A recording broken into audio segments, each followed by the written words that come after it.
दुख में सुमिरन सब करे, सुख में करे न कोई। जो सुख में सुमिरन करे तो दुख काहे होए। कितनी सिंपल बात है समझाई कि दुख पड़ता है, हे प्रभु, हे राम, हे माँ, हे हनुमान जी, मैंने क्या कर दिया, मेरे पे इतने दुख क्यों है, कुछ करो। प्रार्थना करिए, माला जपी, पूजा करिए, मंदिर में गए, सब दुख में सुमिरन सब करे। और जब वो कष्ट टल गए तो फिर याद नहीं आता, सुख में करे न कोई। लेकिन यदि सुख में भी आपका वो स्मरण चालू रहता है तो दुख काहे होए, तो दुख ही नहीं होता, दुख आएगा ही नहीं, दुख भी नहीं लगेगा।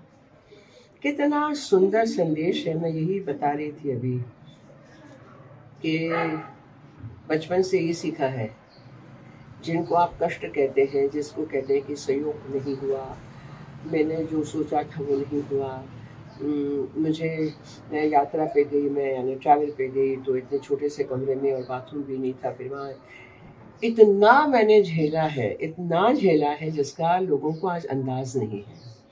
आज वही देखते हैं पद्म विभूषण से अलंकृत और मेंबर ऑफ पार्लियामेंट और फलाना ढिमका।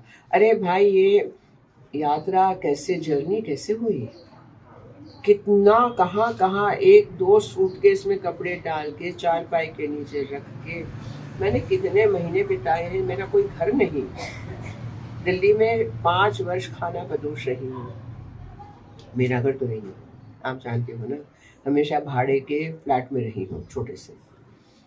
और जब ये एमपी का क्रम खत्म होगा तो फिर भाड़े के फ्लैट ढूंढ के चली जाऊंगी। तो मुझे ये आदत बचपन से है कि जहाँ हो जैसे हो उसमें रहना है, उसी में अपने आप को बनाए रखना है और अपना काम करना है। तो दुख में सुमिरन सब करे, मैं तो सुख में भी हर रोज याद करती हूँ, 24 घंटे याद करती हूँ। माँ तेरी कृपा है, माँ तेरी कृपा है।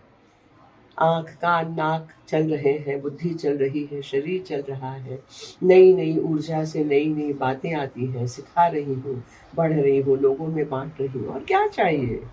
आप भी वैसे ही करो। I am sure you all do it. Just wanted to share it. Let me know if you agree with me.